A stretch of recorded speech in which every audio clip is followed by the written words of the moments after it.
Say, man, you see my crab cakes?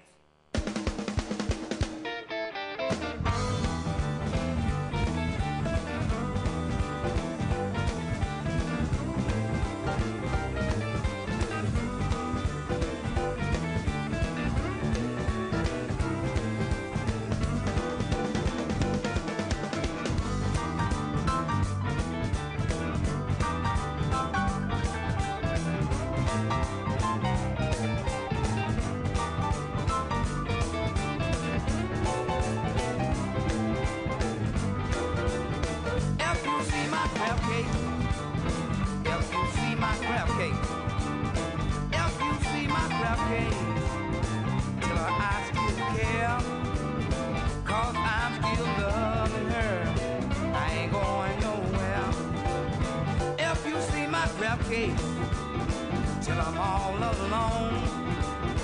If you see my crab cakes, tell her things went wrong.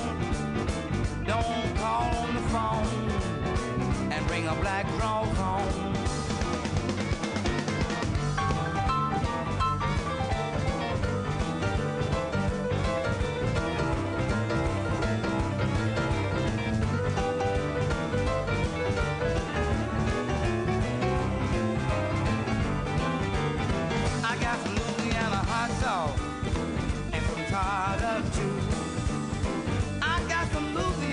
A little tartar too. Come on, little girl, tell me what you want to do. Them Maryland crab cakes are the best in town. Them Maryland crab cakes are the best in town. So come on, baby, let's get Louisiana down. If you see my crab cake, have you seen my crab cake? If you see my crab cake, tell I'm all alone. Tell her I still love her, and when she come back home.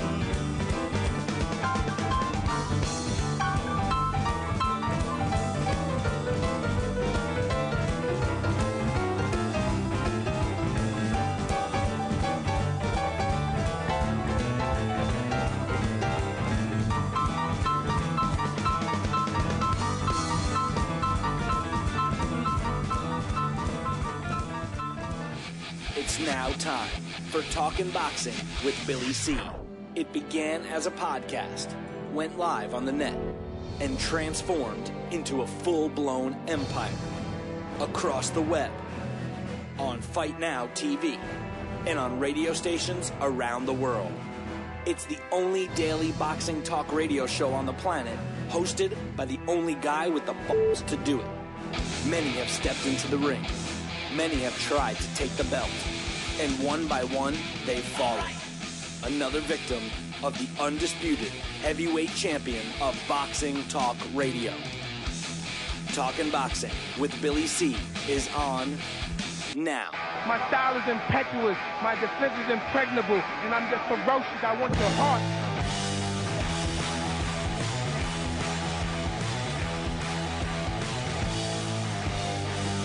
And we're coming to you live from the Billy C. studio in Lake George, New York. I'm Bill Calogero. It's time for Talking Boxing with Billy C. Good morning, good day, good evening, whenever you're listening.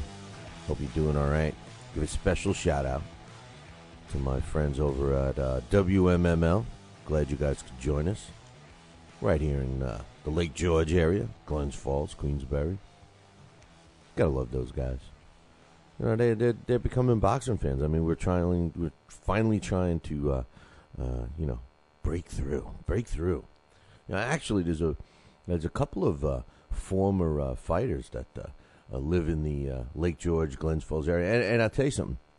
There's a bit of history because several fighters back in the day came up around this area to train. That's right.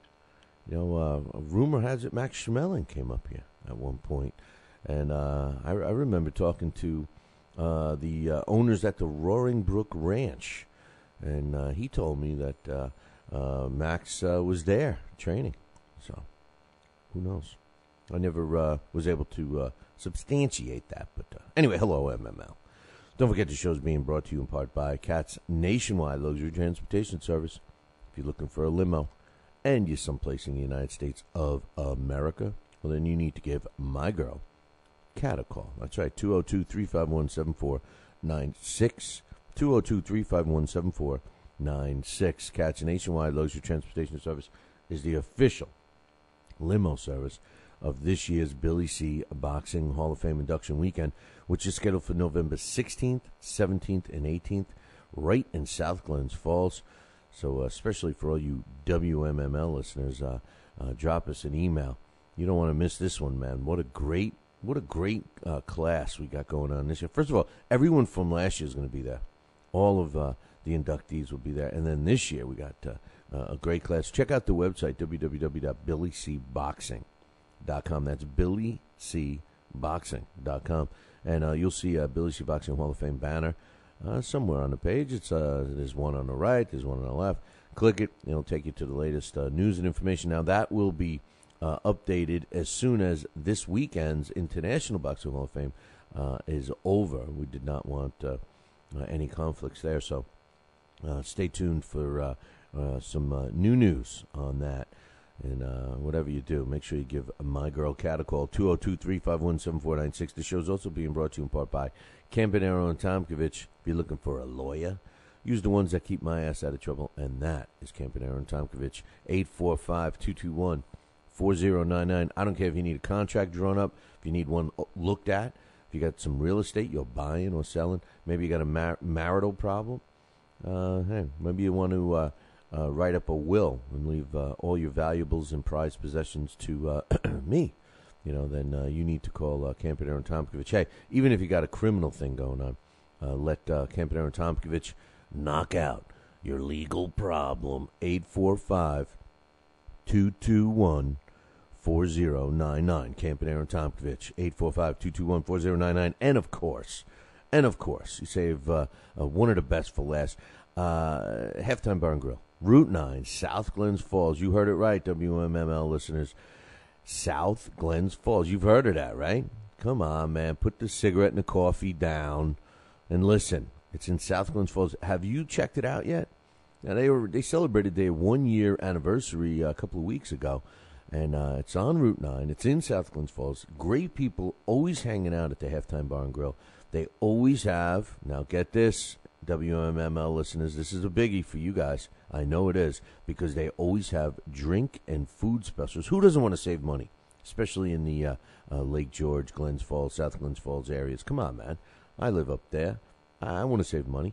You got to go to the South Glens Falls, Route 9, Halftime Bar and Grill. And here's the best part. The outdoor section of the facility is open. That means you can hang out outside. They got tents. They got all kinds of activities. And coming soon, I've said this before, they have a full beach volleyball field, I guess is what you call it. Sand and everything. And the girls will be coming to play volleyball real soon. So go check it out if you haven't already. And do yourself a favor. If you like wings and you like, or if you like boneless wings, beg them. If you're man or woman enough to have hot sauce, tell them that you want the Billy C hot sauce and request that Craig makes it because he makes it perfect. Go up there at the Halftime Bar and Grill. Tell him you want that. Tell him Billy C sent you. Call ahead if you want. 518-792-4869, 792-4869. And if you're watching or listening outside of the Glens Falls area and you want to come up to Lake George for a vacation, make sure you swing by the Halftime Bar and Grill. It's worth it. Now, every Friday night, we're there giving stuff away. I know the WMML listeners like that, too. You want to get stuff for nothing, right? Well, I give away hats. I give away T-shirts. I give all kinds of stuff away on Friday nights when there's a Friday Night Fights on ESPN. So check your local listing. If you see Friday Night Fights going on television, I'm going to be up at the Halftime Bar and Grill. Come on by, say hello. I'll give you something just for saying hello. That's it. Real simple. Call ahead. Ask them for all the information at the halftime. 792-4869. Busy show scheduled for you. Coming up a little bit later, we got Alex Papali. Now, yesterday he came on and straightened us out about communism. But he's going to be joining us a little later to do the blast from the past. Today we got Hall of Fame heavyweight Peter Jackson. Speaking about heavyweights, don't forget, man, submit your all-time great top 20 heavyweights. And I've gotten a couple of people who only submitted 10. But submit your all-time great top 20 heavyweights to us today and tomorrow and Friday. And then Monday, we're going to average them out like we do at the end of the year, and we're going to tell you guys what your top 20 all-time great heavyweights are. And then, upon popular request, I'm going to give you mine because there's been a little issue going on with Larry Holmes. And the big question is, do I have Larry Holmes in my all-time great top 20? Do I have him in my top 10? And I've been pretty vocal about saying that, I thought that he may have been a little overrated. Now, that's me, my opinion. I'm the minority. Now, a lot of you guys, especially my listeners and viewers, have been really proving the point and substantiating it with data. And I'm starting to soften up a little bit. So we got to wait and see what you think. How my top 20 rate to yours. So make sure you send them in. Right now, you can email them to me, Billy@TalkinBoxing. Now, drop the G in talking. It's talking, not talking, right? So it's Billy's. What the hell is it? It's Billy@TalkinBoxing, TALKIN, and then BOXING.com. Send me your all-time great heavyweight top 20 list, and get included in our average. So. Don't forget, we got the International Boxing Hall of Fame this weekend. Now, I had to change my plans. I'm only going to be up there for Friday, basically. Saturday, I'm going to be, I'll be there for Saturday, too. I'll be at the card show. I'm actually nuzzling up to Clay Moyle. He's got a table he's going to be selling his newest book on Billy Miskey. I'm sure if he's going to be bringing some copies of his great book on Sam Langford. So make sure you find our table. Make sure you get a book from Clay Moyle and pick up a handout that we got. We're giving away a couple of handouts, just some information on the show, how you can listen to it, how you can get it, all that happy stuff. So check us out Saturday up at the International Boxing Hall of Fame at the card show. Listen, if you've never went there, it's the world's biggest boxing-only memorabilia show.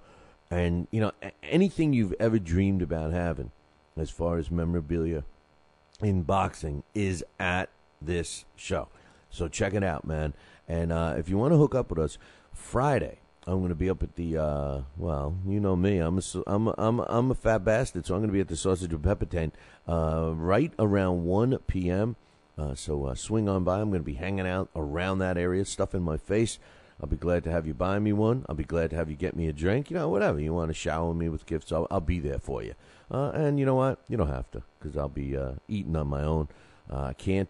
I tell you the truth, I go up there for that. I really do. But I'm going to be there, and we are going to plan an impromptu Billy C. get-together. All depends on how many people show up and how many people want it. If you want to hang out, I'm there.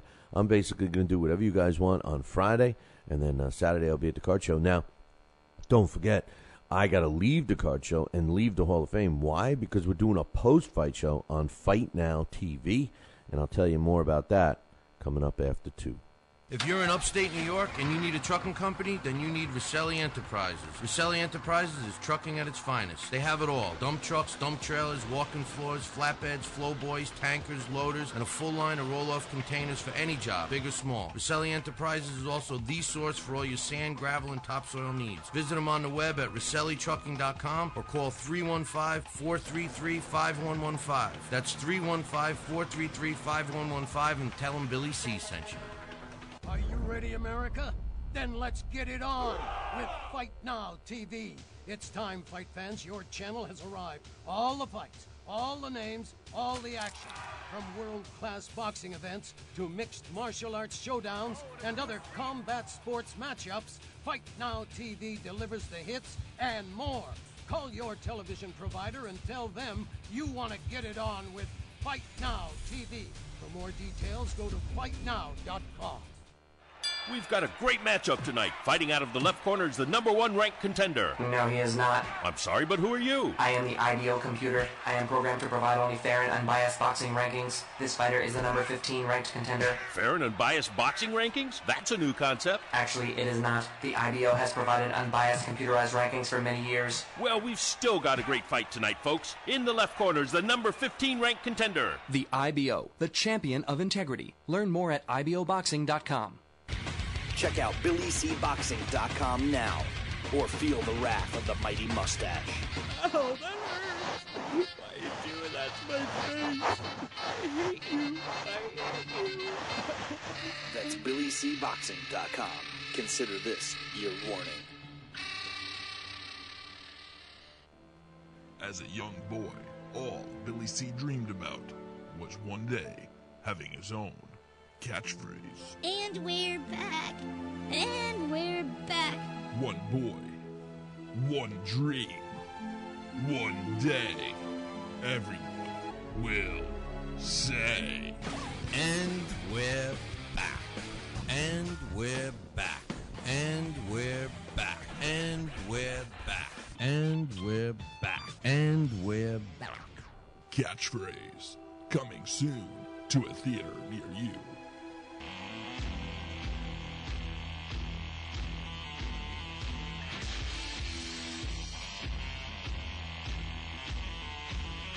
And we're back. You are listening to the Talking Boxing with Billy C. Radio Show. Watching a replay on LDL TV. That's right. Glad you could join us. My man John. You know, still waiting for, he knows what I'm waiting for. I'll just give you a hint. Dawn and Michelle. Come on, man. How come they're not talking to me no more? Anyway. Talking about the International Boxing Hall of Fame this weekend. Hope you're going to be up there. If you find us, make sure you stop on by the Sausage and Pepper Tent to find us, I should say.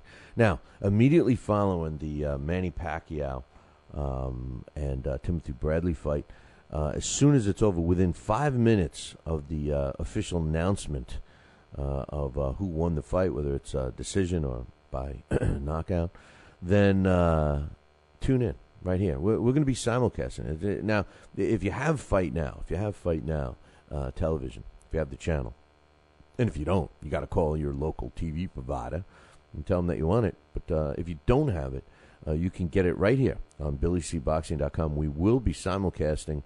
Now, it's not exactly the same camera feed, but you'll get the show. Now, we got some great stuff going on.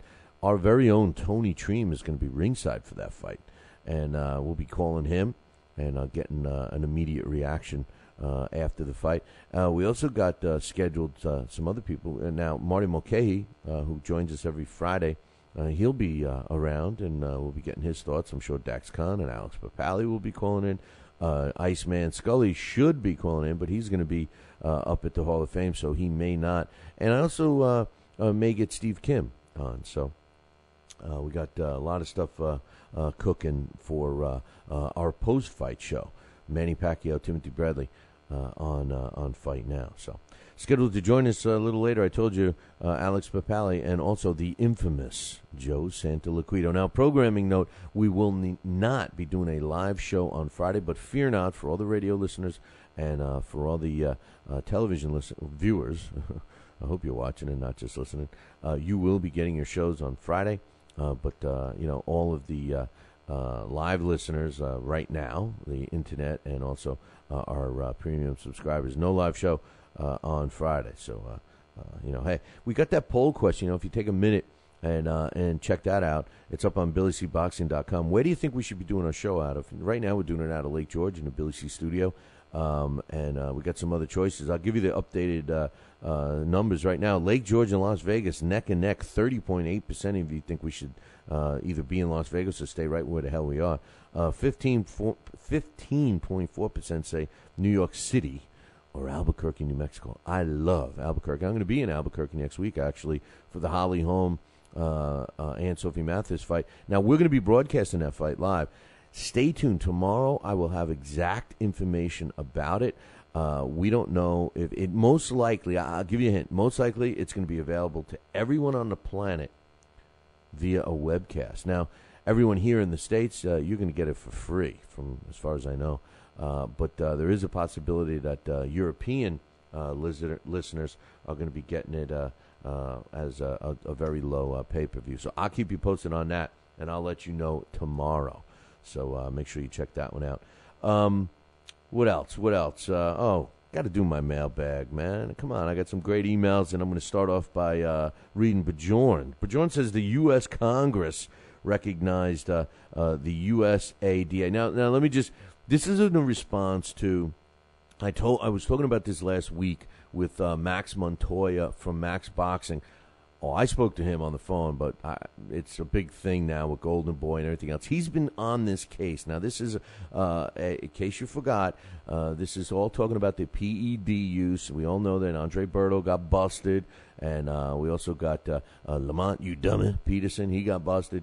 And Max Montoya started doing this piece. He's been doing a really great job at, explaining the PED use and how they test and everything else. Well, there's two different testing organizations, the USADA and then also the VADA, VADA. Now, the two people that have been busted so far have been under the VADA testing rules.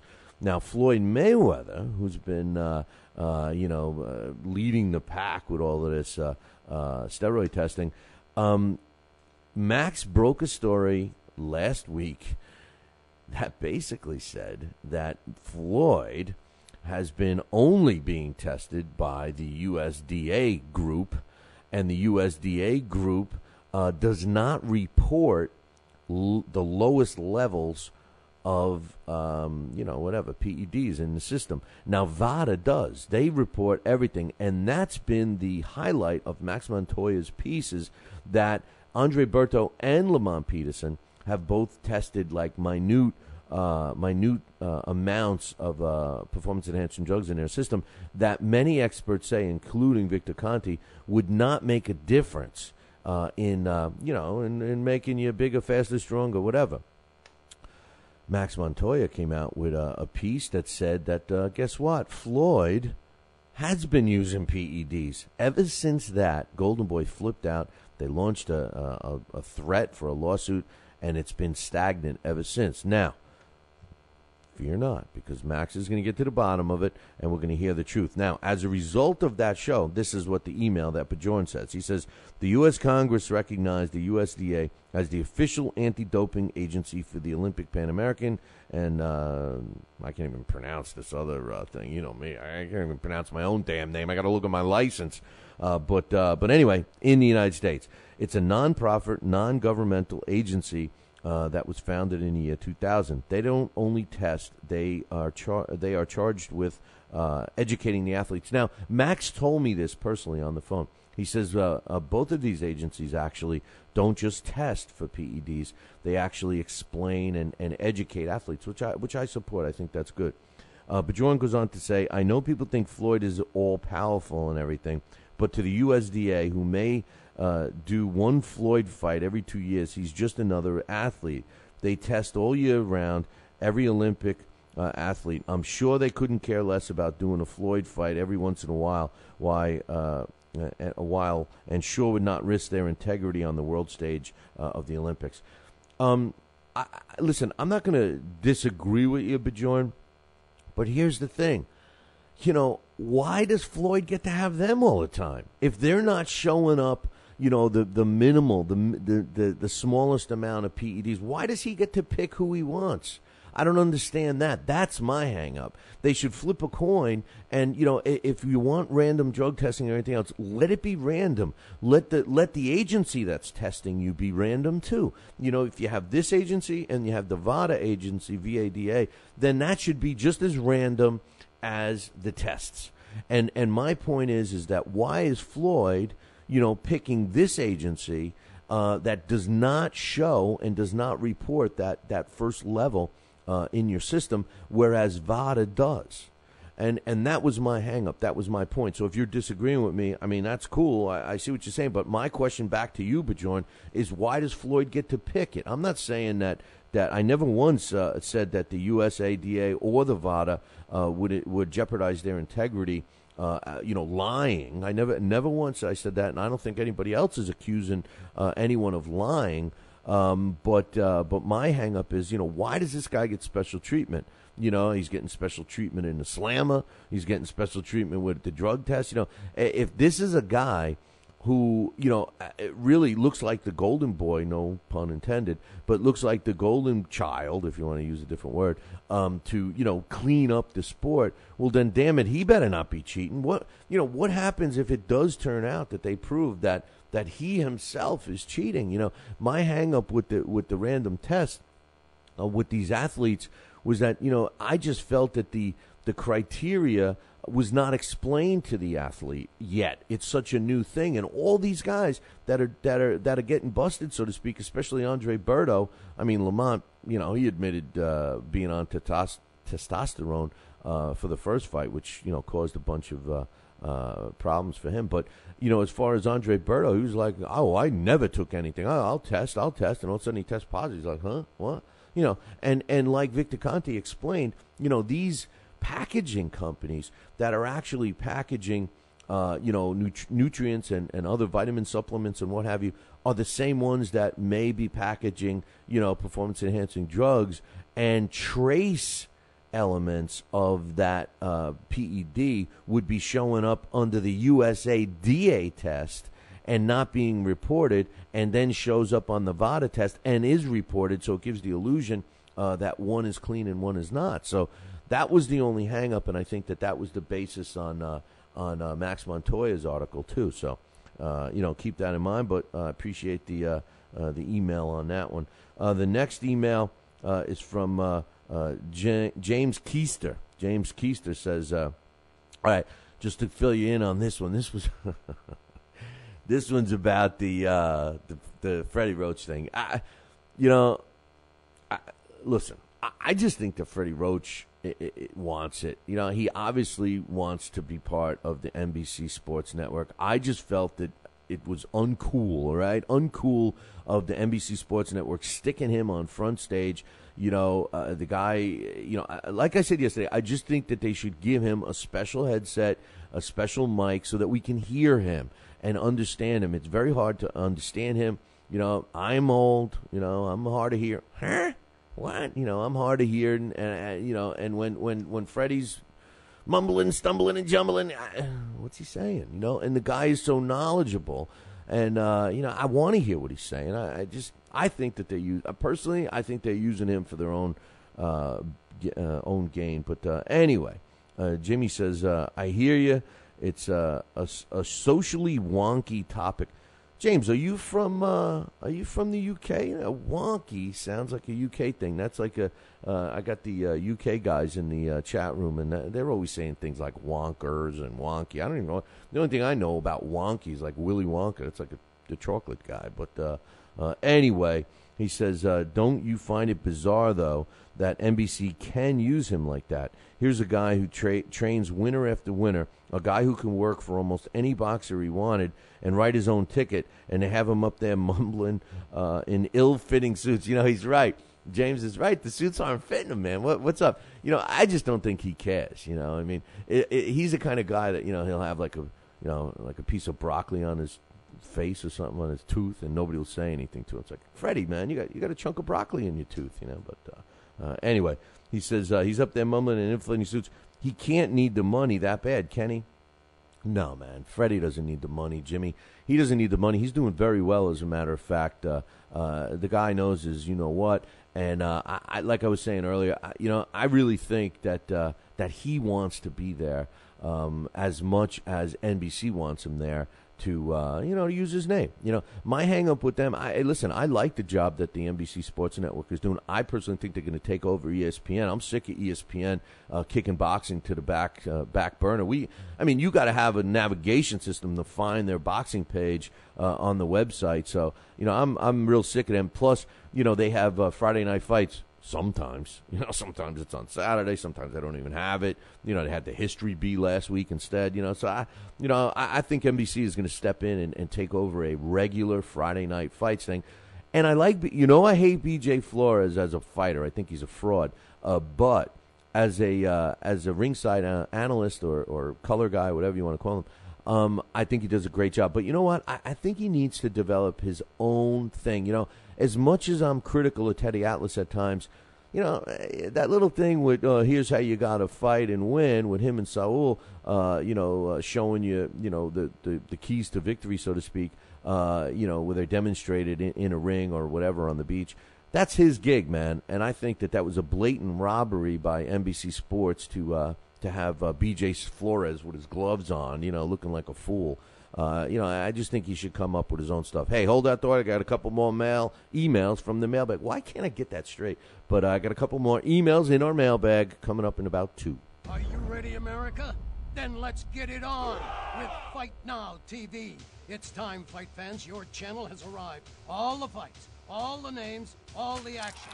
From world-class boxing events to mixed martial arts showdowns and other combat sports matchups, Fight Now TV delivers the hits and more. Call your television provider and tell them you want to get it on with Fight Now TV. For more details, go to fightnow.com. Broadcasting in all corners of the globe, on the web and radio. He would scoff at a stretcher, that man, I would think.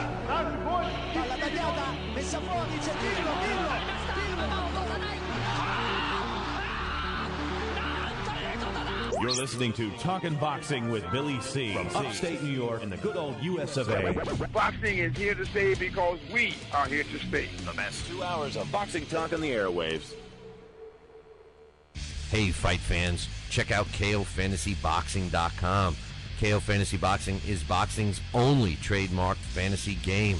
Check it out, www.KOFantasyBoxing.com. Select your own gym, your own fighters, track them through a season that can last from 3 months to a year, depending upon which league you join. You got to check this out, man, www.KOFantasyBoxing.com. Join it today. Again, www.KOFantasyBoxing.com. And tell him Billy C sent ya. Now back to Talkin' Boxing with Billy C, the only radio host man enough to take a punch from Mike Tyson.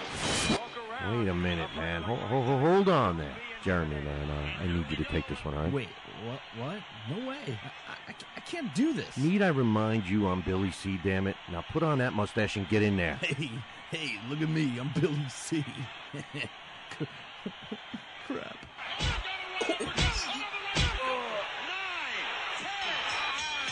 The undisputed heavyweight champion of Boxing Talk Radio. It's Talkin' Boxing with Billy C. Test 1, 2. Test 1, 2. My fellow Americans, good evening. Welcome back to Talkin' Boxing with Billy C. It's great to be here discussing the sweet science with everybody. I love boxing. I love talking boxing. It's what I do. Bill. Wait, what? Bill. Why are you interrupting me? What? Wrong. What's the problem? Billy, C. I did not have... We're gonna have to ask wrong you. Speech. What do you mean wrong, Billy C? What's going on here? Fine, I'll go. I just wanted to talk some boxing on TPSradio.net. That's all I wanted to do. I don't need your damn show. I'll get my own talking wrestling with the other Billy C. Yeah, that sounds good. I've always been a Hulkamaniac anyway. Broadcasting live, brother. Welcome back to Talking Boxing with Billy C. on the mighty TPSradio.net, brother. What you gonna do, brother?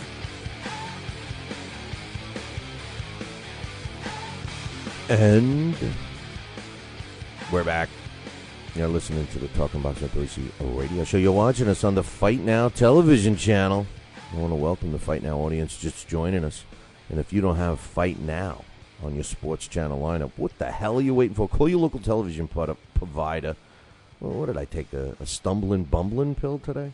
Call your local television provider. I don't care if it's satellite dish or cable.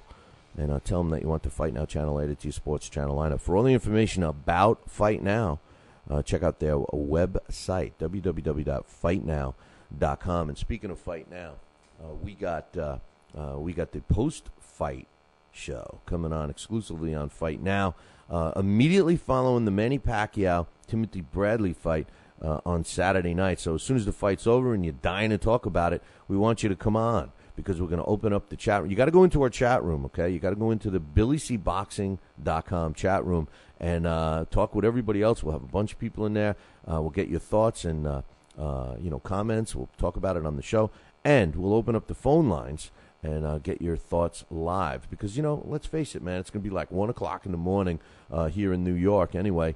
And, who are you going to talk to? You're going to talk to us. So make sure you do that. Hey, man, Alex is in the chat room right now. He's going to be coming on in a few minutes.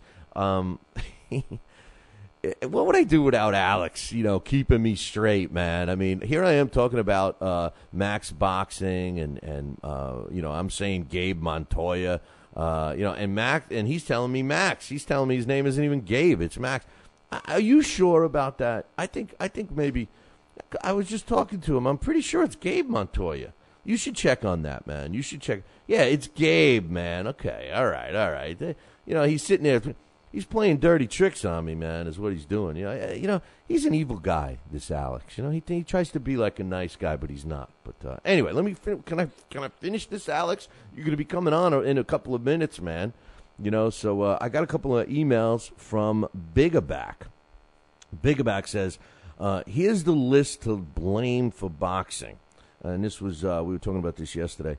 He says, number one, the sanctioning body. Now, listen, there's a lot, in my opinion, there's a lot of people to blame. I just think that we should put the most blame. I still think, even though I agree with you that sanctioning bodies can be number one, can we have two number ones? Because promoters are just as bad because they don't promote fighters anymore. And I mean, I have a press release that came out before that I'm going to talk about. And once again, and I hate to keep saying this because I like Lou DiBella so much, but Lou's fighters are always looking to fight somebody else's fighters. Like I know everybody wants to fight somebody else's fighters, but that's not what I mean. I mean that his fighters are always trying to get on either Golden Boy or Top Ranks cards because of the money. Why can't Lou? Lou's got deep pockets, man. Lou's got the coin. Why doesn't he put on a show and find some other opponent for his own guys?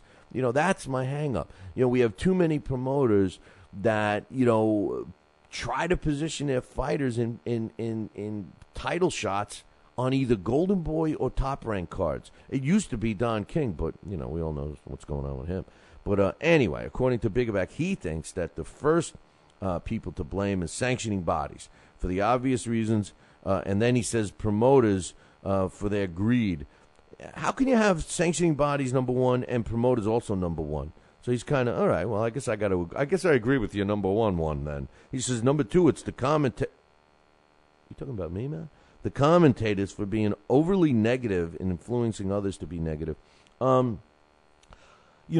Sometimes commentators are too, if you've ever listened to me do it, I try not to do this because I'm negative enough on this show, but I think what you mean is that they are, partial to whatever their thought is.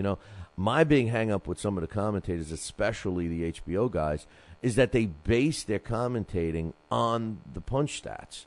And Nick Charles, although I don't think that Nick Charles was the best boxing commentator ever, I think he said it best when he said a good commentator will be calling the action that's happening in front of him.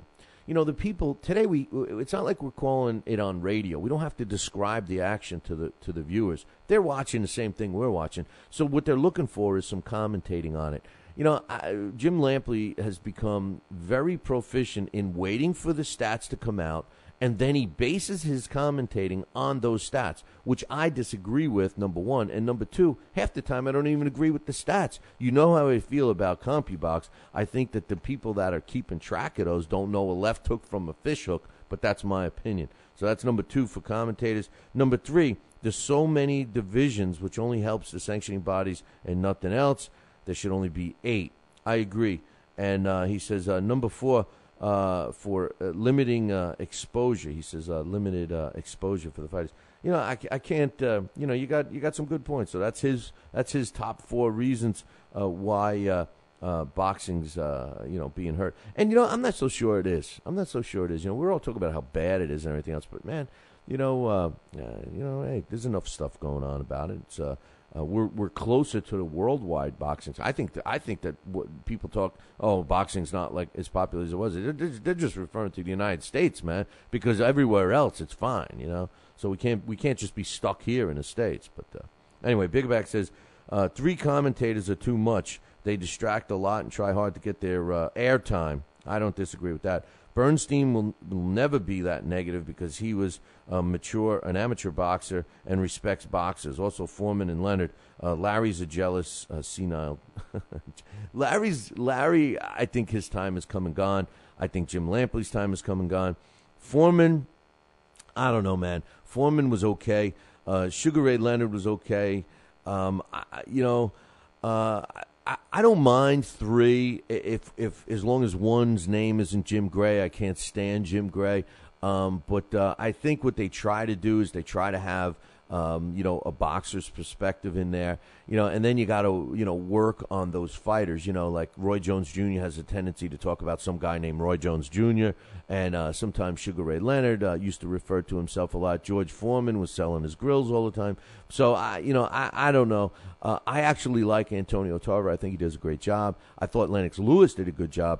I don't know. I think Manny Stewart might be losing his touch a little bit. So good points from Biggerback.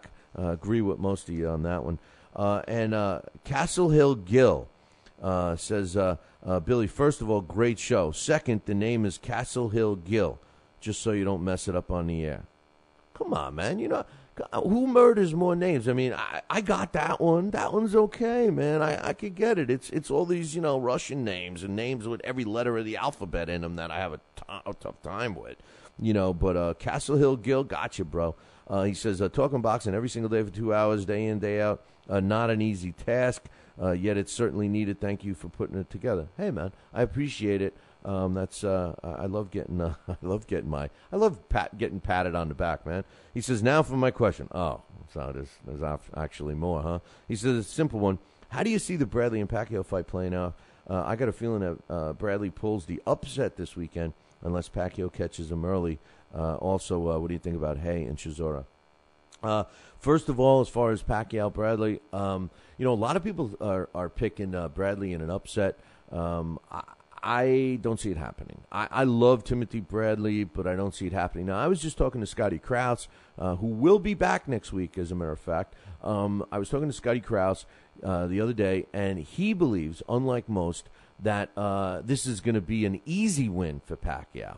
I disagree. I think it's going to be a tough, very entertaining fight. I think it's going to be along the lines of Floyd Mayweather versus Miguel Cotto. I think Manny Pacquiao comes out on top. He may even stop Timothy Bradley. There's one factor that you got to keep in mind. Timothy Bradley, and I said this the other day, Timothy Bradley is bragging about going back and trying to change the way he delivers his punches to avoid headbutts. I gave the comparison of it's like an all-star athlete, a football quarterback, let's say, or in baseball, the number one rotation pitcher that wins the Cy Young Award and everything's going great, and then all of a sudden they're in the World Series or they're in the Super Bowl and they decide to change their mechanics. If I'm Timothy Bradley, I stick with what I'm comfortable with. I also compared it in boxing terms to Yuriorkis Gamboa. Gamboa is a guy that every time they try to change his style, he gets these flash knockdowns, and then bam, he's up on his feet and he resorts back to what he does best. Sometimes, whether it's, technically the correct way or not, you got to let people do what they do best. Rocky Marciano is a perfect example of that. He did everything wrong, and look how his career turned out. So I think Bradley's making a mistake there. But there is a factor. The factor is that Manny Pacquiao does not like to see his own blood. So if he does sustain some kind of an unintentional headbutt by Timothy Bradley, that could change the tide in more ways than one. So I'm looking for a competitive fight. Now, as far as Derek Chisora and David Haye, I'm going to be pulling for Derek Chisora 110%. I can't stand David Haye. I think he's a fraud. I don't think he's ever proved himself in the heavyweight division. That whole broken toe thing was just nauseating. And just the way he is, his mannerism and everything. I know it's successful. He's got me talking about him. I know it's successful. He's getting his money. He's getting his paydays. But, I'd like to see Derek Chisora knock him out. And I have a feeling that David Haye will not be afraid of Derek Chisora as afraid of he was of the Klitschko's. So he may engage, and that may be his downfall. So I'm personally leaning towards Chisora right now. It's not my official pick. But Catch Hill Gill says, also, I laughed at the listening quietly at work with your headphones comment because that is the way it is for me every single day. I have one Irish female coworker. Irish female, she must be boozing it up in the bathroom. No, I'm only kidding. Irish female coworker that I can talk boxing with, and this company employs over 100 people. Trying to convert people to boxing is hard, but I think the fights are always rigged. They think the fights are always rigged, and we all know that that's clearly not the case. It's true. Us boxing fans, we have to sneak around. Nobody wants to talk about boxing, and it's true. So I'm glad. See? And my man Catch Hill Gill agrees with us. He says, also, does Verizon carry Fight Now? Fight Now TV is available anyway. Call Verizon and tell them that you want it. Tell them that you want it right now. So that wraps up our mailbag of all the emails, so I appreciate that. And joining us right now, the leader of explaining governmental issues, my man Alex Papali. What's up, brother? Good morning, Billy C. How you doing? Oh, we got Nate the Great is in the chat room, man. We got, and you just left. Where is everybody in the chat room today, man? What's going on with it? Would you scare them all away? Would you start talking politics in there or what? Did I leave? Maybe it just timed me out. Anyway. Yeah, I must have timed out on the thing. I had it open, but my webpage must have timed out. So what do you think, man? Give me a preview. We got a big fight, Manny Pacquiao against Timothy Bradley coming up this weekend. To tell you the truth, I like this fight. I do think it's going to be entertaining. What's your thoughts? I think it's going to be an intriguing matchup. I think I liked it from the beginning better than the Cotto fight for Mayweather. I thought it was a little more competitive. Largely for what we traditionally think of, is the big positives for, a young, hungry guy, and that is that he's never lost. In a sense, you have to teach him how to lose. He's never been knocked out. He's never been, really seen, serious adversity, whereas Cotto had been twice beaten, badly beaten, stopped, whereas Bradley, has not seen that kind of a defeat. So that's a big factor, that's a serious confidence element that Bradley's bringing in with him, but I think he's never seen anything like Manny Pacquiao, and he's never been in this magnitude of an event. Those are two big things. I think his style, there's a little talk about this on Facebook yesterday in the Talking Boxing group, and a couple of members from the show, Dave Wilcox and Dax Khan and Rick Gagney, who we saw at the Hall of Fame event in November. Everybody was throwing in their 2 cents about it, and I don't know. It's tough.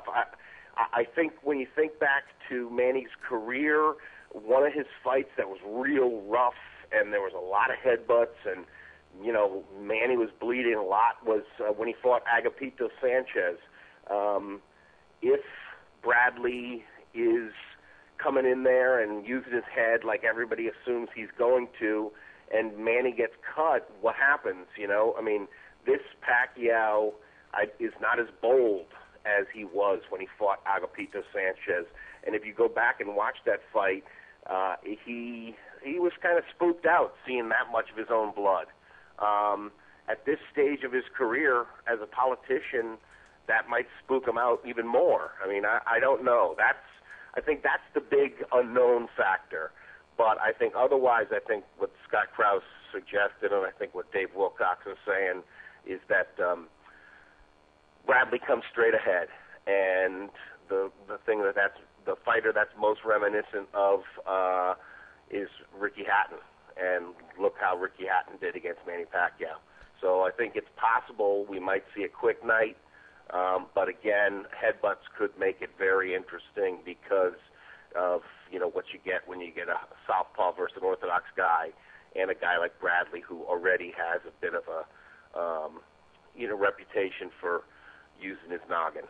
Well, the one thing that Bradley brings that, and I agree with Scotty. Scotty said that, and he used the same exact thing. He said, this is going to be a guy coming right at Manny, and Manny's used to fighting bigger guys. All of a sudden, he's going to be fighting a guy, realistically the same size again.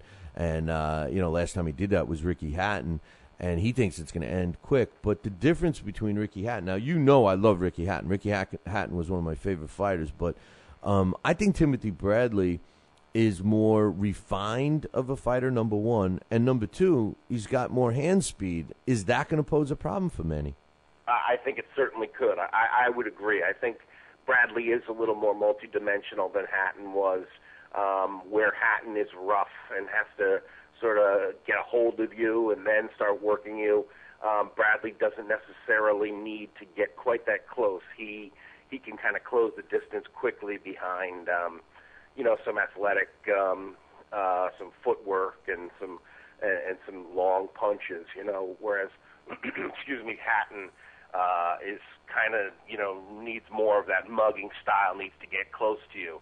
So they are different in that sense, and that's why I think it is interesting, and I think where Bradley has a chance, because he is going to present something that Manny hasn't quite seen recently. But I do think that, and largely what that's going to be is a hungry, aggressive young guy. So I think that is what makes this intriguing. But from what I read yesterday, it doesn't sound like the public's buying it, because I hear there's still a lot of tickets available. Really? I didn't hear that. I saw a couple of people tweeting it last night. Well, that's strange because it's a great. The undercard is really good too. I mean, first of all, I love Jorge Arce, and he's on that card. He's fighting Jesus Rojas. But the Mike Jones-Randall Bailey fight, and I got some other stuff I want to talk about that fight a little later on the show. But Mike Jones and Randall Bailey, that's another good matchup. I know that Mike Jones's people don't think so, but Randall Bailey's not an easy out for anybody. I know he's no speed demon, but you just got to respect he's got freakish power, that guy. Yeah, he's got serious power, and that's what makes that an intriguing match, because he's got the equalizer in either hand. So that fight will be interesting the whole way. And isn't Guillermo Rigondeaux on the undercard as well? Yeah, he's fighting Tion Kennedy, and I was just going to ask you, does Tion have a chance? I mean, I think Rigondeaux is one of the elite fighters today. Does Tion Kennedy, a banger that is just a tough kid, does he have a chance? I wouldn't give him much of one, just because of how impressive Rigondeaux has looked. But again, I think that has the same kind of elements that Mike Jones-Randall Bailey has, is that you have a guy with the skills and the style versus a guy with a lot of pop, and that kind of a matchup. Those top-ranked guys, they know what goes into making a decent matchup. Well, Bailey's trainer, I might as well mention it with you right now, Vaughn Jackson, he referred to Randall Bailey as a stepping stone for Mike Jones in that fight. Man, I do not look at, if I'm fighting Randall Bailey, that's the last thing I'd want to look at him as. He's, again, I know he's no speed demon, but and I know he's no spring chicken either, but a stepping stone? Yeah, I mean, maybe that's they're saying it to try to get at him a little, get at his, get him angry or something. I would think that that's what they hope. He's going to look like a stepping stone, but I think he has the potential to be more of a spoiler. That's for sure. He has been a spoiler for other folks in the past. Yeah, no. Hey, let me ask you a question. Before we go into your segment, I'm sure you've been following this, or maybe you haven't, but this this whole Luxembourg boxing federation and everything. You know, I'm glad they announced yesterday that they went in and they had a late night vote, and they officially have announced that they will be sanctioning it. Now, the WBO is sanctioning the fight, as is the WBA. You know, the BBBSC tried to pull a power trip and get the European Boxing Union to discredit and everything else.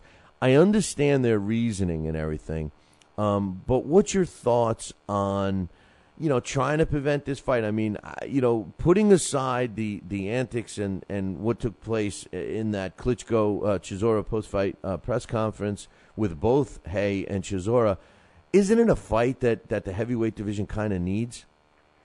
I'm not sure it needs it, but I would think that it certainly it's not going to hurt it, I don't think. I think that's where I'm a little puzzled by the way that Klitschko's reacted and the way they sort of this was my really detailed, exciting answer that got cut off last week, I think. But I think the thing that I find fascinating is that it really is an example of, both Klitschko's sort of leaned on the powers that be to try to prevent this fight from happening. At least that's what it smacks of from my view of it. And that is kind of troubling, just because it was almost. We lost you. We lost you, Alex. So you got to give us a shout back. Just when he said, it was what happened last week. Yeah. I don't know, man. So far it's only been Alex. So maybe he's, I don't know, did he borrow Scotty's phone or something? But it looks like Alex got bounced off again. But did Scotty ship you his phone in the move or what? Okay. Maybe we just shouldn't be talking about Haye and Chisora. Maybe. I don't know. That's so weird. Maybe the Luxembourg Boxing Federation. The long and short of it is that I think it to me it is a matchup that is worth seeing. It's odd that the Klitschkos want to prevent it. I think that we saw in Tyson Lewis that even a fight that where you have a lot of security concerns and weird prevent fights before the fight types concerns. You could still have an event like that. Should you? I guess that's the other question, and that's the question where the Klitschkos come in. And it does seem like they're trying to sort of police bad behavior in their division, and I'm not so sure they have a right to do that. But it's boxing. It wasn't so much them. Yes, they condoned it. They said no. That they can't believe it's happening, but they also didn't really do much to stop that whole melee that took place, and that's what my aggravation with them is. They're supposed to be the good guys and stuff, and they're trying to have this good guy image. But I guarantee you, if the fight comes off and they get the winner, especially if it's David Haye, if David Haye wins the Chisora fight, you're going to see him fight a Klitschko. I mean, there's just too much money to be made. I mean, everybody wants to see one of the Klitschkos knock out David Haye, except for maybe David Allen. But, I mean, to me, that's a layup. Yeah, I guess it's certainly he is still a name that people know, and I guess in that sense he's bankable. But, yeah, I mean, I don't know. It's sad to see the heavyweight division for what it is today. Yeah, well, the funny thing about it is, it may be better than we think. The problem is we don't know because they just don't fight enough. And when they do fight, we're not seeing the guys fighting each other. We're seeing, one guy that's supposed to be good fighting a much lesser opponent. And everybody just tries to position themselves and wait for that big payday. And that's what's aggravating to me. And that's why I'm so critical of these other promoters that seem to be doing that on purpose, and you look at guys, I mean, if you really dissect, and not that I think he's a good fighter, but he's a good person to use for this example, a guy like Kevin Johnson, when you really look at his resume, the guy was just handed, cupcakes and builds up his record, and he got his shot. Chris Arreola, he fought some tough guys, leading up to his first shot. But now take a look since that fight, at the level of opposition that he's fought. Seth Mitchell, he's going to be the next one in line. His toughest fight to date was Chaz Witherspoon, which, you can't discredit him for that because he's so young. But now it seemed like the next opponent for him, is going to regress. It won't be as tough as Chaz. So, they all seem it's a positioning game. Yeah, and, somebody like Seth Mitchell, to even think of him close to fighting a Klitschko, I think is so premature. I think he's at least, maybe 2 years away, considering how inactive fighters are. And 2 years from now, who knows? Vitaly might not even be around. Vladimir probably still will be, but I doubt Vitaly will still be fighting. To tell you the truth, I think Vitaly Klitschko should actually call it a day now because he's trying to his next fight. They're talking about fighting Manuel Char out of, I think he's out of Australia, and who's he? The guy. If he just wants to get another win, or if he just wants to stay busy, there's so many other fighters that he could be fighting. He can't be saying, well, I'm going for... He can't be like Floyd that says, well, I'm going for the guy who's going to be a draw, because Char can't be a draw unless the fight is, in his home country. Well, he could, yeah, Vitaly could be sort of in a victory lap here. He had a pretty great 2011. I don't think he probably has a lot more that he wants to prove. So, it could be that we only see him a couple more times through the ropes. Well, I know we got to take a break here, but, look at, as far as I rank the heavyweights and, the way our Billy C rankings are, I should say, you look at some of the young guys towards the bottom of the ranking. At number 10 we got Boystov. At number 9 we got Helinas. Number 8 we got Pulov. Any one of those fights would be good. And then at number 7 is Derek Chisora, who's going to be fighting David Haye. And then from 11 through 15 you got Seth Mitchell, Shigaev, Moritz Wach, Tyson Fury even, and unfortunately somehow Kevin Johnson got past my my vetoing ability. But, any of those guys I would accept more than Manuel Char. Yeah, I've never even heard of him. I know. It's, I've heard of him, but, it's kind of crazy. And I don't dispute what you're saying. I do believe that he is definitely in a victory lap. And speaking of victory, let's take a break. When we come back, it's all you, all right? All right, brother. All right, we'll be right back. Talkin' Boxing with Billy C. now has official merchandise available on TalkinBoxing.com. T-shirts, sweatshirts, hoodies, and mugs. And yes, even undergarments. Talkin' Boxing apparel is the perfect gift for the boxing fan in your life. Log on to www.talkinboxing.com. That's TalkinBoxing.com and place your order today.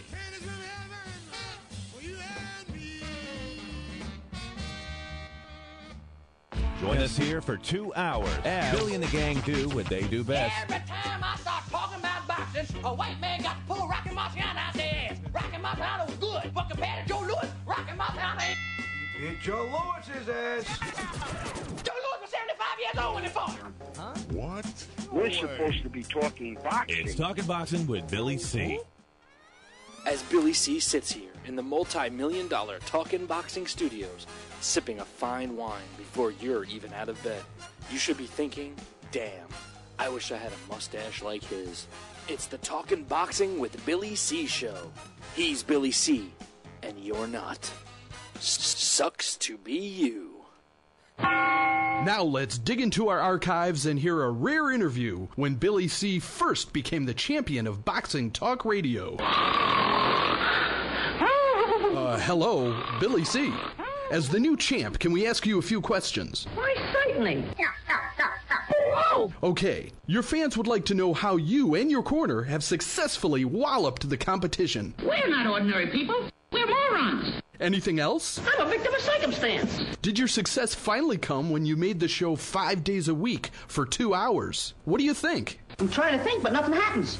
Now, please tell the listeners what you've learned from making it this far. Certainly. If at first you don't succeed, keep on sucking till you do succeed. Great words of wisdom, Billy C. Keep up the great work as the undisputed People's Champion with your show, Talkin' Boxing with Billy C. Any last words to anyone who's listening?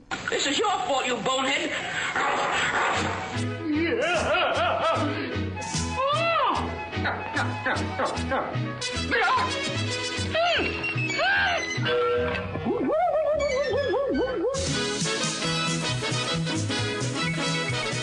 And we're back. You are listening to the Talking Boxing with Billy C. radio show. You're watching us on the Fight Now television channel, and joining me is Alex Papali. And we're going to be doing his weekly segment, The Blast from the Past, which is being sponsored by the International Boxing Organization, where their computerized ranking system is second to none. Check it out, www.iboboxing.com. And Alex, this week, we're going to be talking about Hall of Fame. He was an Australian heavyweight champion, never got a shot at the world heavyweight title. Peter Jackson. Tell us about him. Yeah, this guy bridged the gap, or was one of the men who bridged the gap between the bare knuckle and gloved era. Peter Jackson was born July 3rd, 1861, in St. Croix in the Virgin Islands. He was bilingual, speaking both English and Danish. When he was just 16, he shipped out, working on merchant sailboats and clipper ships, and I guess he really loved that. And by the time he was 19, he had sailed the whole world, including going around Cape Horn in South America. And he took a liking to Australia and ended up landing in Sydney and stayed there and got a job working in the docks as a boat puller. I'm not exactly sure what a boat puller does, but from what from the research I did, not only does it, I guess pull boats in and out, untying them at the dock and stuff, but it seemed like fishing was part of it, bringing in nets, pulling nets ashore. So a lot of, very physical labor. And I think, evidently, Jackson was a tremendous swimmer. So there might have actually been some diving, some skin diving, and some spear fishing, I guess. Evidently, that was part of that. But a lot of physical work and working outdoors. It left him in incredible physical shape. He was 6 feet tall, 195 pounds. And soon, actually, there seemed to be some question of that he might actually, not only was he such a good swimmer, he might have invented a swimming stroke. There's a biography which, going up to Canastota, this is a book that, doing this blast, it's a book that I definitely want to see if I could grab up there. It's a biography of Peter Jackson by Bob Peterson, a biography of the Australian heavyweight champion. And from what Peterson writes, it sounds like this guy John Trudgeon, who is credited with inventing the Australian crawl, he might have learned it from Peter Jackson, sort of indirectly. But the first trainer Jackson met in terms of boxing was a guy who had a gym out in Sydney, I guess a real rough place, called Larry Foley, and he was a famous trainer of champions, and he could see right away that Peter Jackson had physical gifts and the size. His reach was 80 inches. And so Jackson turned pro on New Year's Day in 1882. I have in my notes, and this is what I hate when you go back so far. You never know what to believe. But I had that he was Caribbean. He was born in on the Virgin Islands, and his family moved him. That's why he moved to Australia when he was like a kid, like 6 years old, not 16. And then his parents went to go back, and he stayed and started working on the ships by the time he was 14. So I guess a little discrepancy with that. But yeah, that boat pulling, I do believe it had more to do with the fishing end rather than what you would think, like pulling a boat in with ropes and stuff, But, right. But this was a guy that you're right. He started fighting as a professional under Foley. And, what amazes me about him, and a lot of the old-time historians, have him ranked so high, what amazes me about this guy is the length of his career. And as a kid who literally, got, what drew Foley's attention to him, Larry Foley's attention, did you read in your notes about him preventing a mutiny because he got into a fight with the guys on the ship while he was working on on those ships? Did you hear about that? And that's what. No, yeah, no, I didn't. Yeah, there was a mutiny that was about to take place, and apparently he got in between the conflicting groups and fought his way to basically defusing the situation, and it was such a gallant effort, and he displayed, being such a badass, basically, that, word got back to Foley, and he went after Jackson to find him. But, a guy that had no professional background, so to speak, he started off pretty damn good. He did lose his 10th fight, but he was already fighting for the Australian heavyweight title by that time.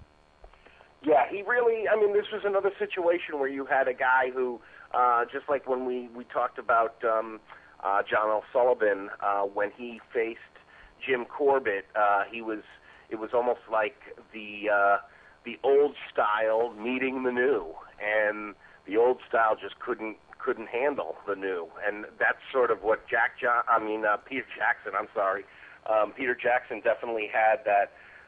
He was just much more an advanced boxer, fist fighter than the other fighters at the time. From what I was reading, and actually the late great Burt Sugar, I can't believe we have to say that now, but he lists Peter Jackson as at 80th in his Boxing's Greatest Fighters, and he talks about it too, how back then that when they threw the left jab, it almost was more of a measuring punch. It wasn't really a punch. They almost held it out there and just sort of used it to get a bead on a guy and then fire the big monster right.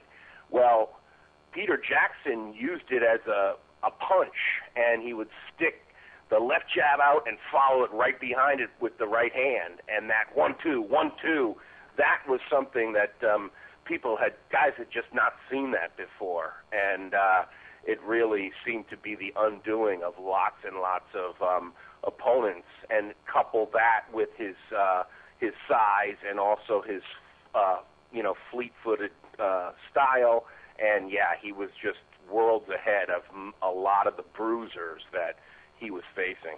Well, I need to set the record straight because David Allen apparently was a childhood friend of Peter Jackson and was with him in Australia, because he's telling me right now in the chat room that he actually moved to Australia and he was working on the boats, and that the mutiny story is BS. So apparently David Allen was there with Peter Jackson. So right from the horse's ass. Right from the horse's mouth.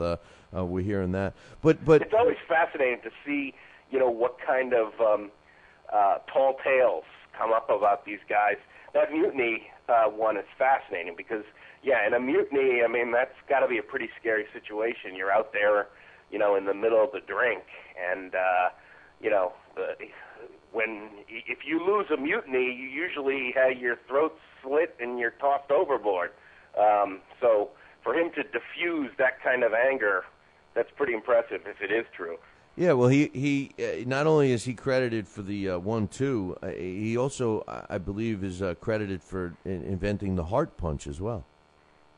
Oh, wow. No, I hadn't read that. Yeah, I had heard that. Maybe David Allen is going to dispute that too. But by the way, the mutiny happens to be under the International Boxing Hall of Fame page, so I don't know. I gotta listen to that. But during his day, I should say, he fought some pretty tough guys. He actually got his first shot at the Australian heavyweight title in 1884 and lost by knockout. Now, this was his first loss. This is an amazing statistic for me, Alex.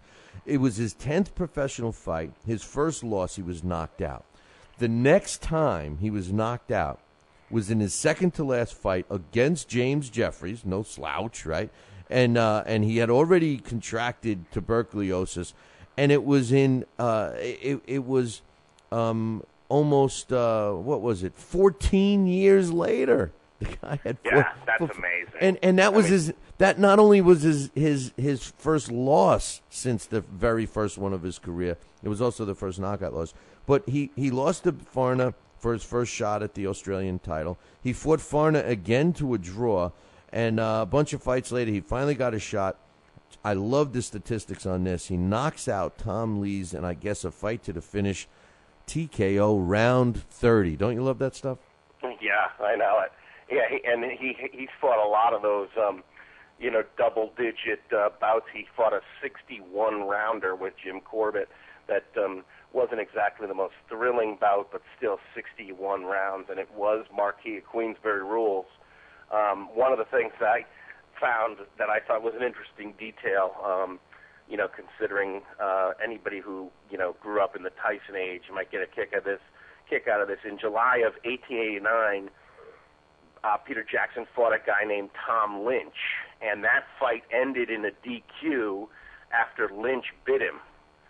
And on that same day, Jackson got into a street fight with a guy named Tom Lees, who he had beaten, I guess, for the Australian title at one point, and they had faced numerous times before in a lot of exhibitions. They boxed a lot of no decisions. They even boxed a month before he fought Lynch. And so they must have known each other, but they got into a street fight that day because Lees claimed Jackson owed him back pay for sparring and training work. So I thought that was interesting. It was, a bite and a street fight with a former opponent all in the same day. Yeah, he was a character. He fought. He came to the United States. One time he fought in Erie, which is out near Buffalo. But he also beat George Godfrey, who incorrectly they say it was the first American, black American heavyweight champion, and you and I know that that's not true. That's right. We know who the first American heavyweight champion was. And by the way, speaking of Tom Molyneux, of course, is who we're referring to. David Allen also says that he's got some ringside notes of the Tom Molyneux-Tom Cribb fight. He was there too. This guy's been. I was going to say, didn't they have dinner a couple of times? I'm pretty sure that they hung out together. But anyway, that's the big thing about Peter Jackson as well. That is important to mention. Like Jack Johnson years later, like Joe Gans, like Sam Langford. Unfortunately, by just this trick of genetics and timing, he was a black man born in an era when the white establishment had nothing but loathing. Well, not everyone, but quite a few of the powers that be had nothing but loathing for people of darker skin, and he was locked out of the title picture, so he had to settle for smaller titles. John L. Sullivan would not give him a shot, and in fact, when he did fight Jim Corbett, it was that fight that got Corbett the street cred to fight John L. Sullivan, and Peter Jackson had to just sort of retreat back into obscurity because all that fight did was solidify the fact that John L. Sullivan wanted no part of him. And years later, John L. Sullivan's manager, William Muldoon, told Nat Fleischer of the Ring magazine that he never wanted Peter Jackson to fight John L. Sullivan in order to, quote, save him the humiliation of being defeated by a Negro. So that was, unfortunately the sentiment of a lot of people, at least promoters and managers of the time. We got the as a result of request from an email from a listener. We actually have asked all of our viewers and listeners to submit their all-time great top 20 heavyweights, And Peter Jackson has been on the list of several of the lists that I've received from listeners and stuff. And, which you start looking at who he's fought, and we mentioned a couple of the fighters early in his career, but Jem Smith, he took care of him really quickly. He also fought some other guys that I know you've heard of. Peter Mayer, Denver Ed Smith was a guy that fought all of those heavyweights of the era. I know he fought James Jeffries, and he fought Jack Johnson a couple of times. So, he was a well-known guy. He also fought Corbett, like you mentioned. But, he Patty Slavin, and, of course, James Jeffries. But he also fought a guy that I'm dying to know more about. He sounds like a guy out of my own mold. His name was Scotchy Gwynn. Scotchy Gwynn, man. I mean, come on, man. How could I not like a guy named Scotchy? Scotchy Gwynn. I'll have another scotch. I'll be like, I'll have another scotch. Come on, Scotchy, let's go. Maybe that should be my nickname. Maybe it should be the Scotchy C Show, man. Come on, But he did fight Joe Goddard. He tried to get the Australian heavyweight back. He fought Joe Goddard in 1890. Now, do you have any notes on where they feel that the Black Prince, which incidentally was his nickname, where he went, where and what time in his life he contracted tuberculosis?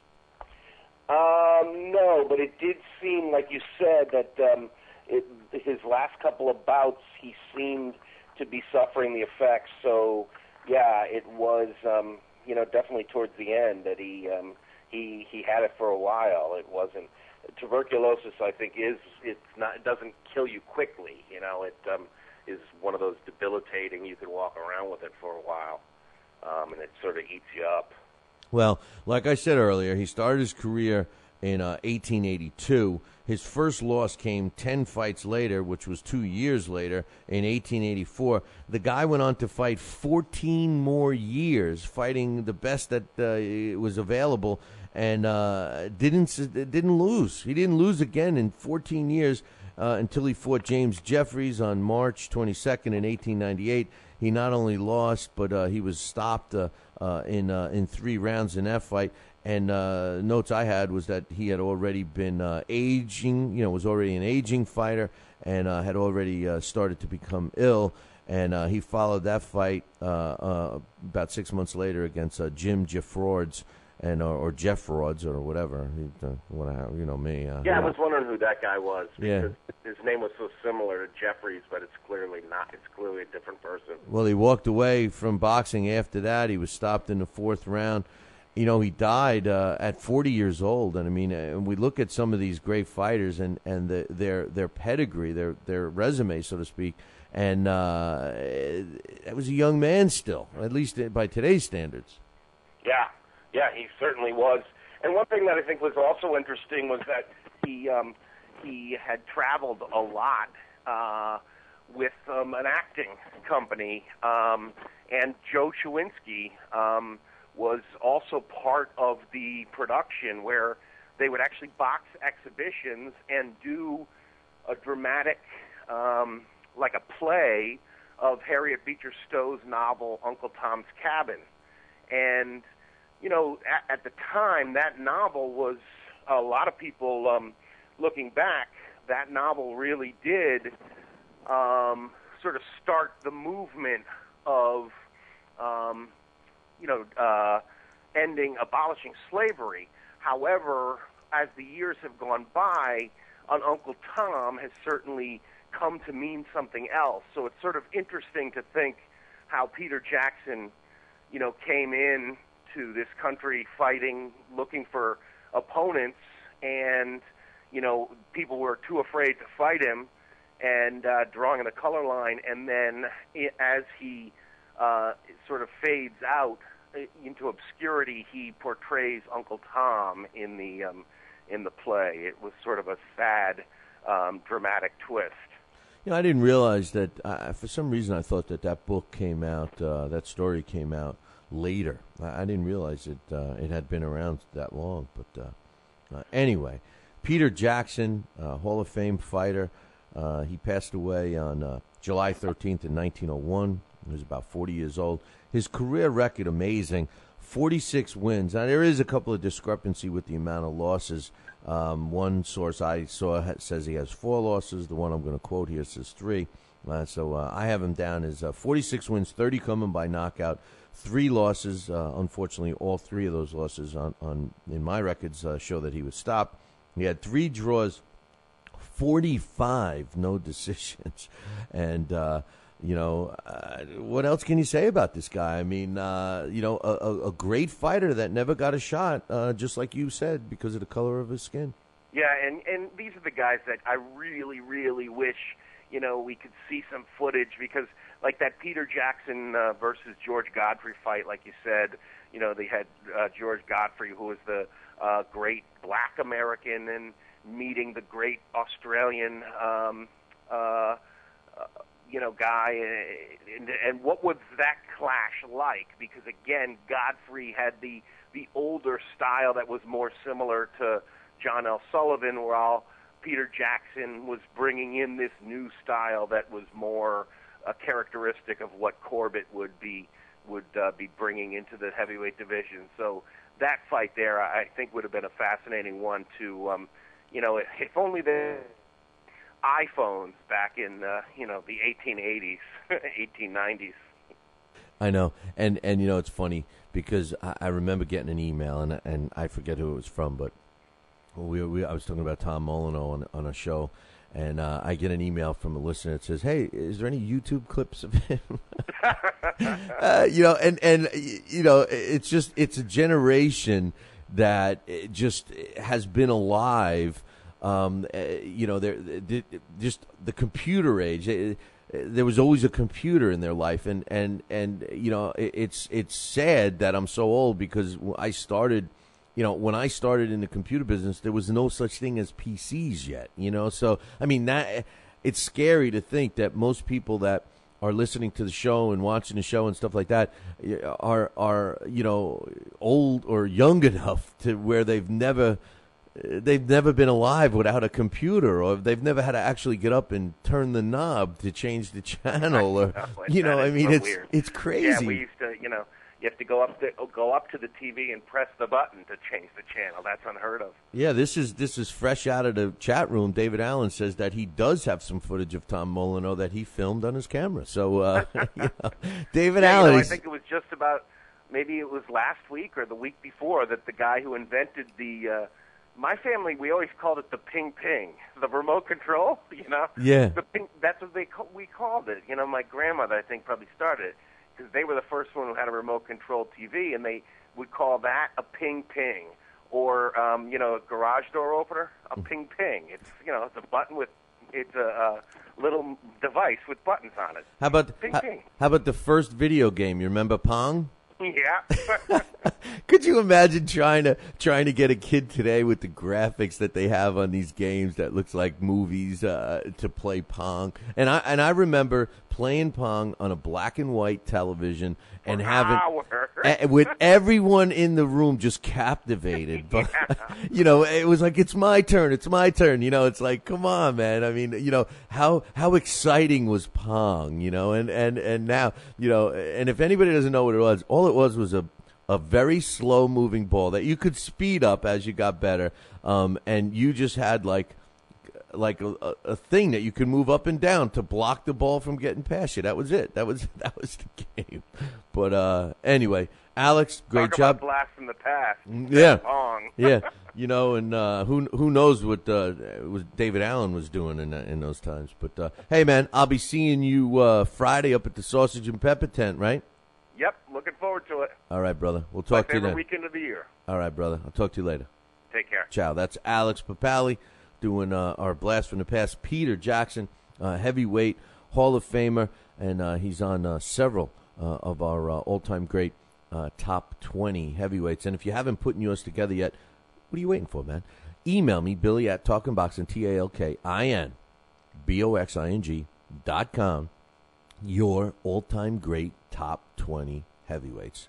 Do that, and we're going to compile all of those. I'm going to read them on Monday, what you guys think, and then I'm going to give you my thoughts on that one. So Hey, just to give you a couple of updates, the Holly Holm and Sophie Mathis fight that's taking place June 15th, I will be doing the broadcast. I'll let you know tomorrow.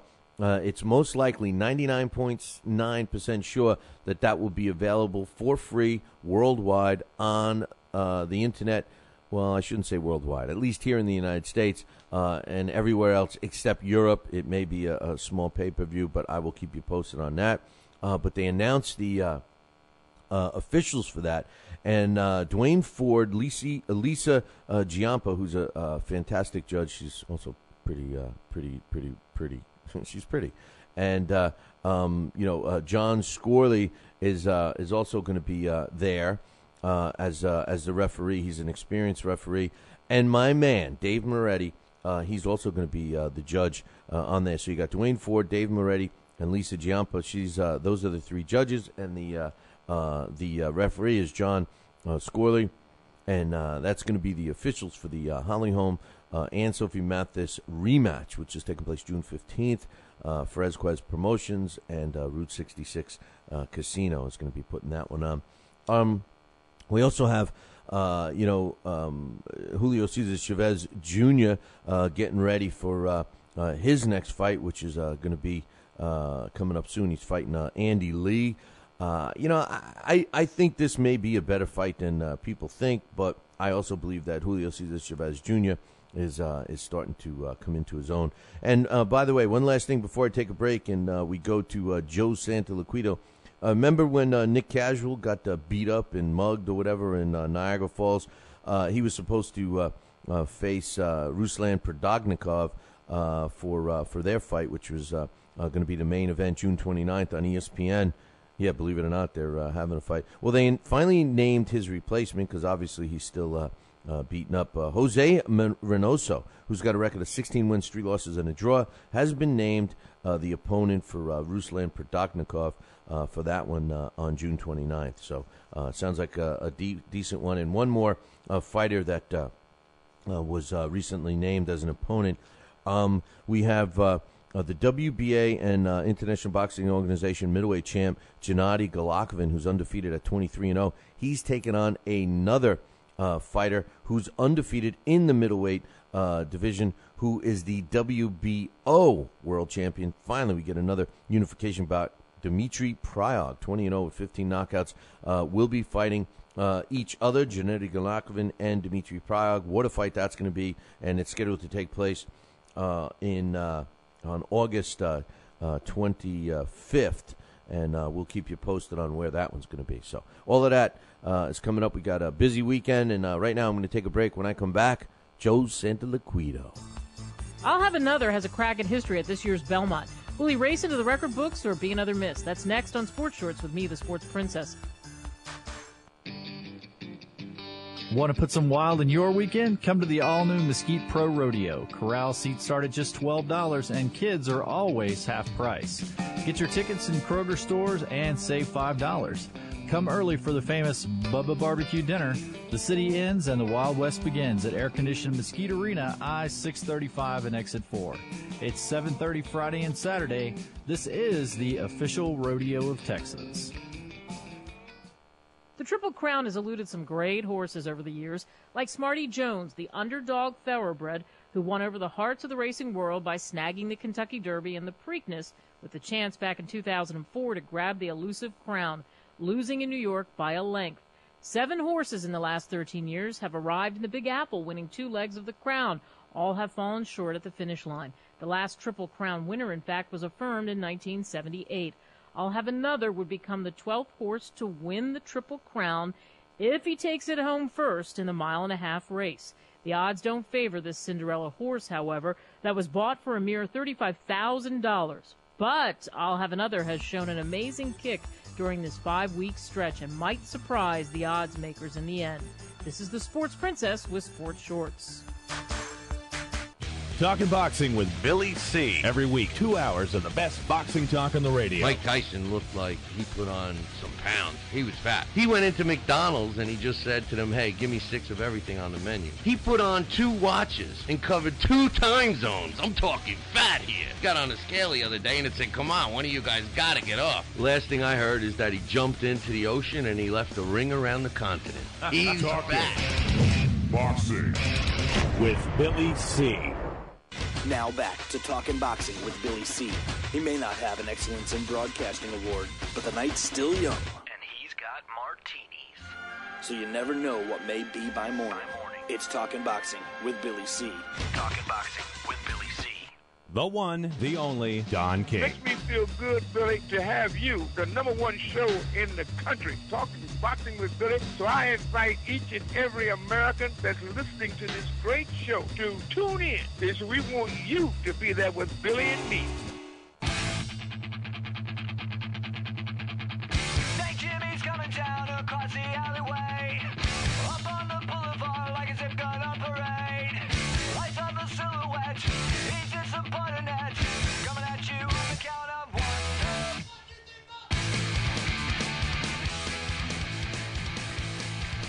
And we're back. You are listening to the Talking Boxing with Billy C. radio show. You're watching us on the Fight Now television channel. If you don't have Fight Now, what the hell are you waiting for? Pick up the phone, call your local television provider right now and tell them that you want the Fight Now channel added to your sports channel lineup. It's that simple. It is now available on all satellite providers and, also your cable providers. Well, it can be available. You just got to call them and ask them. That's the bottom line with them. But anyway, hey, we were scheduled to have Joe Santoliquito on, but he's not answering his phone. You know what? I say forget about it. I'm not waiting around for Joe Santoliquito. He's probably just going to tell me he didn't watch any of the fights anyway. And, you ask him for his opinion, and he'll give us a long-winded answer and then not shut up when I want him to shut up. So forget Joe Santoliquito. We may forget him forever, to tell you the truth. But anyway, this is like 2 times in a row. So what does he bring to the table anyway? But anyway, did I say that? Oh, my goodness. I was talking to Alex before, and, I think that it's a huge mistake for Jones, Michael Jones, or I should just say Mike Jones. His trainer, Vaughn Jackson, was quoted as saying, he said that Bailey, who's Randall Bailey, who I think he's being underestimated. He said that Bailey's just a stepping stone for Mike Jones. He said Jackson says he's prepared. He's well prepared. He says Mike's going to bring out the best in himself. He says I know that Bailey's one of the best knockout punches in the division. But so is Jones, who has a 73% knockout ratio, and Randall Bailey only has a 72. All I could say is this, the bottom line, how can you say that about Randall Bailey? I mean, how can you say that? So I think it's ridiculous, And yeah, when you got a guy like Randall Bailey, now I was saying to Alex before, Randall Bailey is a guy that listen, he's no spring chicken. He's no spring chicken. I think he's close to 40 years old already. He's got a record of 42 wins and 7 losses, 36 coming by knockout. This is a title. Now, Randall Bailey had positioned himself for this title shot for a long time. It was the IBF welterweight title, and the bottom line is this. What's he talking about, man? Randall Bailey, who's been avoided in that division more than Randall Bailey? Have you ever seen Randall Bailey knock out somebody? The thing about Randall Bailey is generally when he knocks you out, you're not getting up. Or I should say, when he knocks you down, you're not getting up. So Mike Jones, a guy who shouldn't be bragging too much. I mean, he does not have the resume of Randall Bailey. Now, does how they always say styles make fights, and does Mike Jones' style work in his favor against Randall Bailey? Of course it does. Does youth usually prevail? Of course it does. That's why Mike Jones is such a big favorite. But to call Bailey a stepping stone, to be underestimating him is a huge mistake. Now, I'm not saying Mike Jones is not going to win the fight, and as a matter of fact, I think I have him. I'll give you my picks tomorrow. We are not doing a live show on Friday, but I'll give you my picks tomorrow. Mike Jones, very well, will probably win the fight, but he better watch out, because if he gets too cocky and if he listens to Vaughn Jackson, he may find himself looking up at the light. So I think it's a good one on that card that's coming up. That's for sure. Did you hear about the proposed fight? Now, we all know that, or maybe you don't, but the Barclays Center, it's the new home of the Nets. The New Jersey Nets are moving back to Brooklyn. Moving back to New York. They used to be in Long Island. That's why I'm a Nets fan. But for the last 20-odd years, they've been playing out of Jersey. And, the bottom line is they built a new Coliseum, so to speak, a new venue in Brooklyn. It's called the Barclays Center. And Oscar De La Hoya's Golden Boy has signed a deal with the Barclays Center to bring boxing there on a regular basis. And the first event is going to be taking place October 20th. And we know that Paulie Malignaggi is going to be one half of that main event. As you know, he's the WBA welterweight champion right now. He surprisingly, of all people, because Paulie's not known for his knockout punches, knocked out his opponent to win the WBA title. But the bottom line, and that was, I can never pronounce his first name, but Visenchenko. Remember, Visenchenko was undefeated going into that fight. Paulie Malignaggi knocks him out, I believe in the 6th round or 7th round, something like that. And they're talking about Paulie Malignaggi fighting Dimitri Salita. Now, Dimitri Salita, he's had an okay career, but I don't think it's anywhere near Paulie Malignaggi. The funny thing about it, which I did not know, was that they both turned pro around the same time. Then they've known each other for almost 20 years. They've sparred a few times. They're good friends and everything else. Well, they're talking about them being the main event against each other, of course. Paulie Malignaggi against Dimitri Salita. They're billing it as a throwback type of a fight. A Jewish kid against an Italian kid. So, you know what? I look forward to that. But anyway, if you're going to be heading up to the International Boxing Hall of Fame this weekend, make sure you find me, man, because I'm going to be easy to find. I'm going to be stuffing my fat face in front of the Carmen Basilio Sausage and Pepper Tent Friday at 1 o'clock. I wasn't even going to go this year. And to be honest with you, I have to admit, I like going up there and seeing all the boxing fans. That's what I'm there for. I like to see other nutcases that love the sport of boxing as much as me. I love to have a few scotches over at Graziano's. But the truth of the matter is I got to be honest and tell you that I don't like the way they do it anymore. I just don't. When it first started years and years ago, you used to have access to the fighters. Now the only way you have access is if you shell out some coin and see them. Now, I'm going there for really a specific reason. I want to see, my boxing buddies. But I'm also going to see my friend Marlon Starling. Marlon Starling was inducted into our Hall of Fame last year, and he's very excited that he's coming back in November. And I'm looking forward to seeing him up at the International Boxing Hall of Fame this week. And I'm also looking forward to meeting some other interesting people. Now, if you're looking to get together with us, we may, all right? The way I'm leaving it right now is we may have a impromptu Billy C gathering. If you want it. If not, good. I plan on hanging out at the Sausage and Pepper Tent 1 p.m. On Friday. I'll probably be there for a few hours, because I'm a fat bastard, and I could definitely eat a few of those sandwiches. So I'll be hanging out there. Stop by, say hello, and if you guys want to do something, great. If not, I don't know where I'm going to go. I'm letting the wind blow me wherever on Friday. Saturday, you can find us. We're going to be sitting at the Clay Moyle's got a table at the Great. I think it's the best part of the whole event. That's really the main reason I go up there, is the memorabilia show. which is the world's best. It's the biggest boxing-only memorabilia show. Check us out. We're going to be hanging with Clay Moyle. He's going to be selling his new book, the one on Billy Miskey. If you haven't read that one, what a great read that is. He'll be there. I'm sure he'll have some copies of the Sam Langford book he wrote a couple of years ago. And we're going to be giving out some information and chatting with people on our show and also on the Hall of Fame. So I hope to see you up there. And Tommy the Hitman Hearns is getting inducted. You know, what a deserving guy he is. He would have been inducted 2 years earlier, but he had that comeback. Anyway, we'll see what happens there.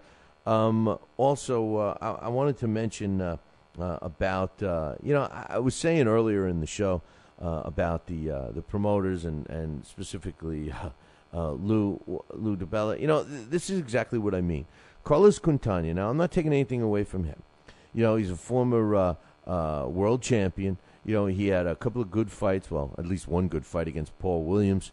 And then the second fight, Paul Williams, knocked him into his next fight because we didn't see or hear from him for a while. But, they put out a press release. Now, I will say this. I've been critical of Lou DiBella not promoting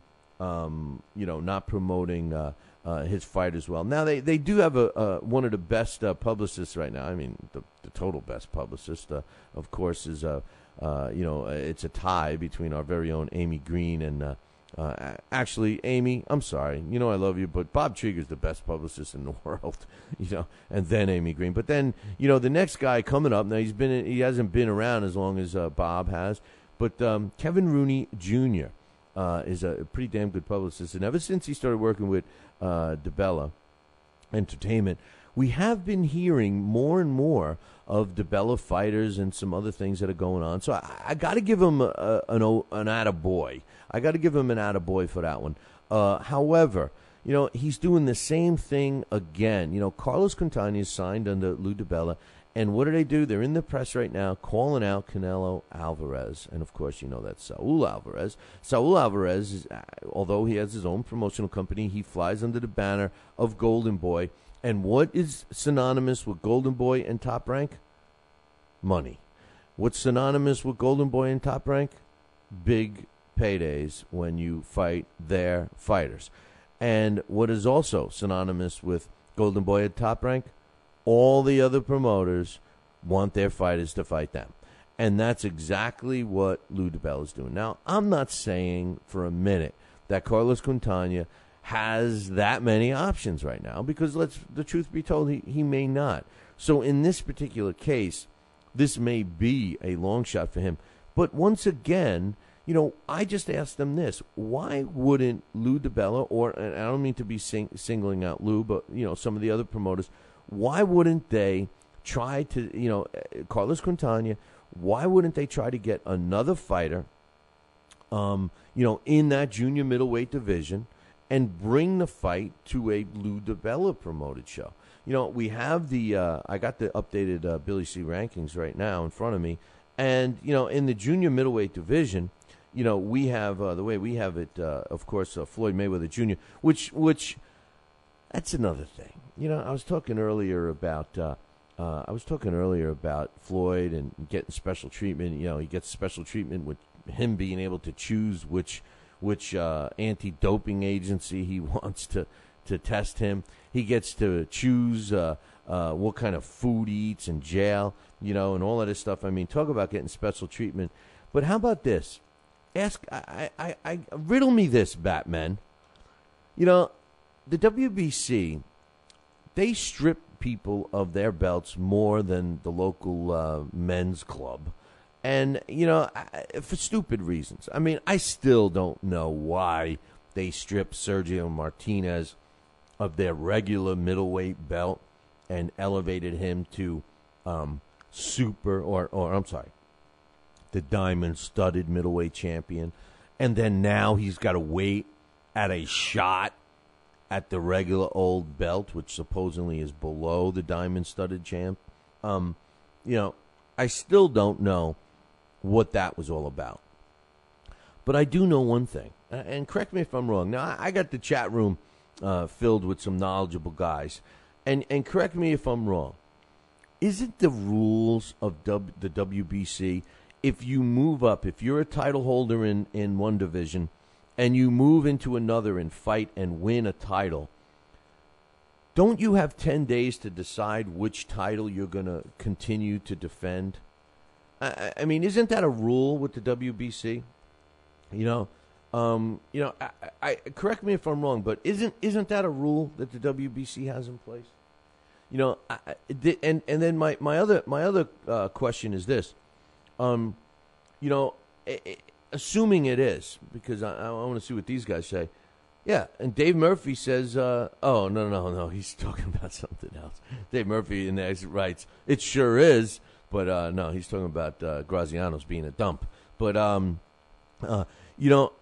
speaking of Graziano's, if you've never been in Graziano's for the Hall of Fame weekend, basically it's packed. It's sardines. You got everybody in there, wall to wall. David Allen, one time, he says to me, hey, come on in, Bill, I'll buy you a drink, and I follow him into the bar, and then he pulls a Houdiniac, slips out the back door just to get out of buying me a drink, but that's David Allen. But you go in there, and it's happening, man. That's where you want to be. Everybody comes in there, all the fans, and of course, the fighters and stuff like that. Graziano himself, out of everybody in the place that's making noise and having fun and laughing and goofing around, the last time I was in there, and Wilcox is in the chat room right now, and I know he can back me up on this. Who does Graziano start yelling at to keep it down? Hey, keep it down over there. Keep it down over there. Me. I'm like, what? I didn't have a bullhorn or anything. I think I had just walked in there too. It's like, hey, keep it down, otherwise I'm going to throw you out of here. And I'm like, what are you kidding me? Out of 1,000 people that's stuffed into this crap hole, you're going to throw me out of there, But anyway, getting back to, I'm not even going to say that, Dave. But getting back to the WBC again, Floyd Mayweather's getting special treatment. Floyd Mayweather, as you know, beat Miguel Cotto for his WBA World Junior Middleweight title. He had the WBA's World Junior Middleweight title. Floyd Mayweather beat him, no question about it. So technically, he's currently the Junior Middleweight title holder, but he hasn't given up the WBC welterweight belt yet. How come the WBC hasn't, told him that he has to make a choice? I know they don't want to lose him as a champion, but rules are rules are rules, aren't they? As a result of his last fight, my panel at the Billy C. Boxing community, on the Billy C. Boxing rankings, we have Floyd Mayweather Jr. ranked number 1 in the junior middleweights. At number 2, we have Saul Alvarez. We have Miguel Cotto at number 3, Ursulandi Lara at number 4, Sergey Dinzan-Zurich at number 5, Vanis Martirosyan at number 6, James Kirkland at number 7, Austin Trout at number 8, Cornelius Bundage at number 9, and Zalbak Bey-Sangurov at I said that one right, at number 10. Now these were updated yesterday, so they're the freshest ones. Now, getting back to my original thought, Carlos Quintana, Lou DiBella, why not pick one of those guys, at least in the bottom half, maybe Cornelius or Bey-Sangurov or James Kirkland even. You got Lucas Conacy is ranked in our opinion. Now we still have Paul Williams ranked at number 12, but I know a lot of people drop him from his rankings, but we're out of respect, we're not. We're going to give him his year's time to stay right where he is. But you got Carlos Molina, you got Alfredo Angulo, you even have Delvin Rodriguez, who is coming off of his loss. And of course, Corey Spinks. Now, we know Corey Spinks and Cornelius Bundage are fighting each other. But, a couple other fighters there. Why not, open up the checkbook and have Carlos Quintana fight one of those guys and be the main, be the main event? No. Instead, they want to go and seek somebody else's, checkbook. So that's my hang up there. Hey, don't forget, man, July 20th, we got a great show coming at you from the Whitehall Athletic Club in Whitehall, New York. The main event is going to feature Chevelle Fist of Steel Halbach. We are working on it to be a world title fight, so stay tuned for that. It will be available to everyone for free through the internet, so make sure you stay posted for that one. I'll be calling the action ringside. I'll be joined with Alex Papali and Dax Khan. We'll be doing some specialty interviews and stuff like that, so make sure you mark that one down. And don't forget about the Boxing Fantasy Camp over at Gleason's Gym in Brooklyn, New York.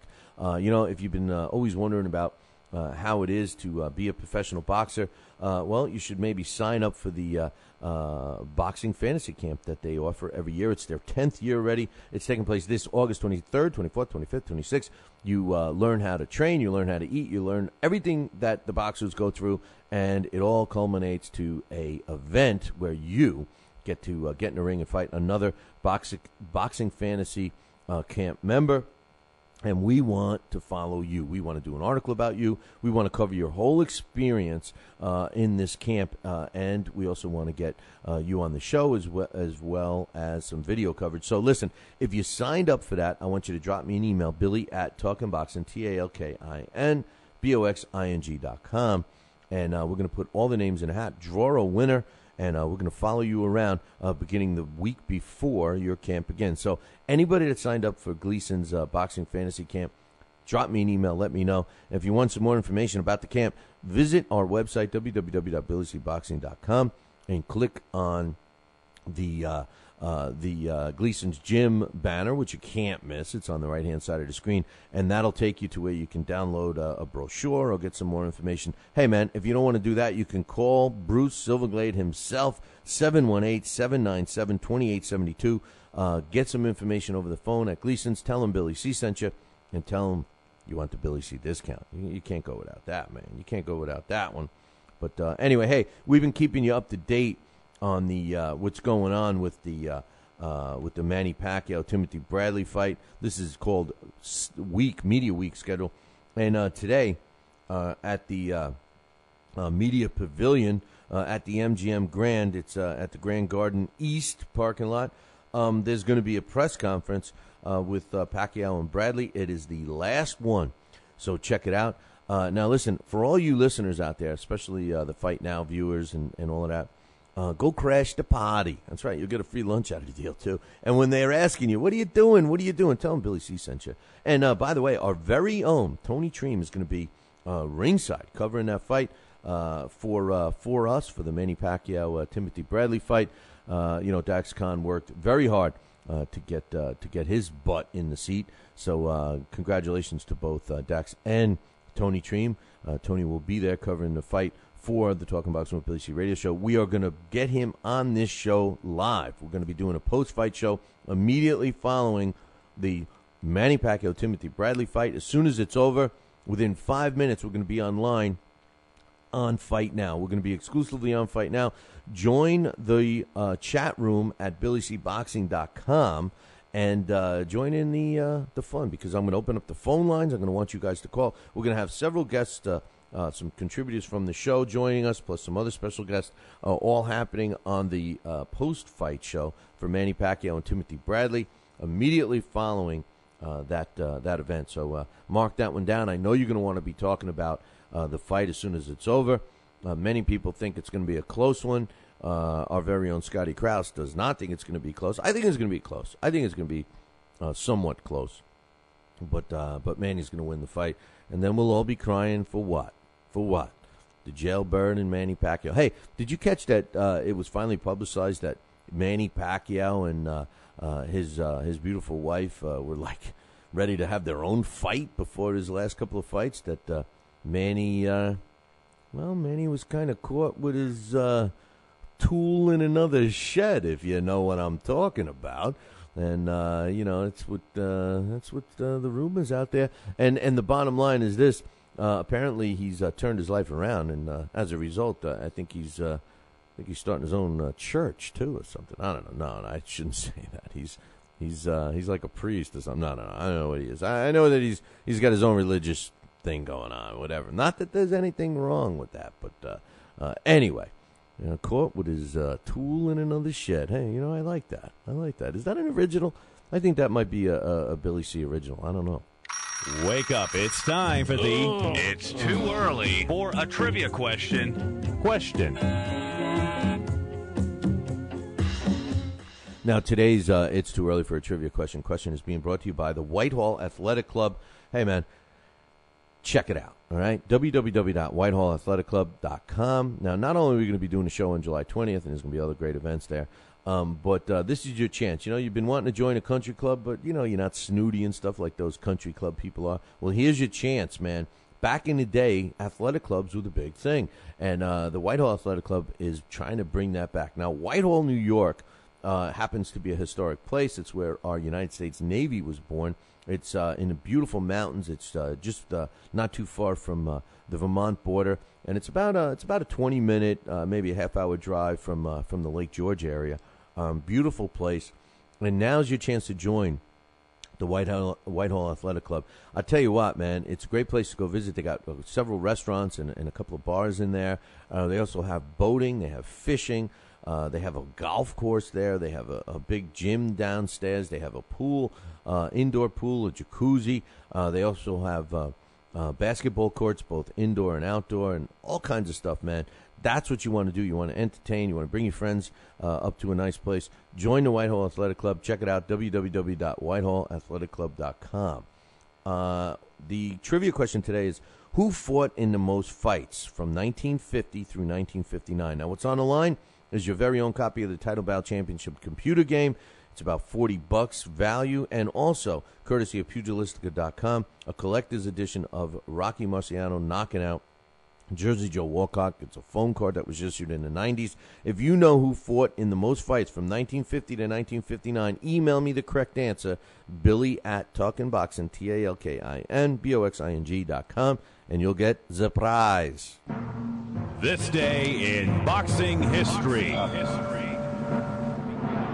And finally, this day in boxing history is being brought to you by Campanero and Tomkovich. If you're looking for a lawyer, use the ones that keep my ass out of trouble. That's Campanero and Tomkovich. Give them a call today, 845-221-4099. That's 845-221-4099. Campanero and Tomkovich, let them knock out your legal problem. Campanero and Tomkovich, 845-221-4099. On this day, June 6th, in 1985, Alfonso Ratliff wins a 12-round decision over Carlos De Leon to win the WBC World Cruiserweight title, and that took place on this day, June 6th, in 1985, in Las Vegas. Hey, man, that concludes our show for today. Don't forget, immediately following the show, we got the thumbs up, thumbs down. I got one more thing to say. You know what it is?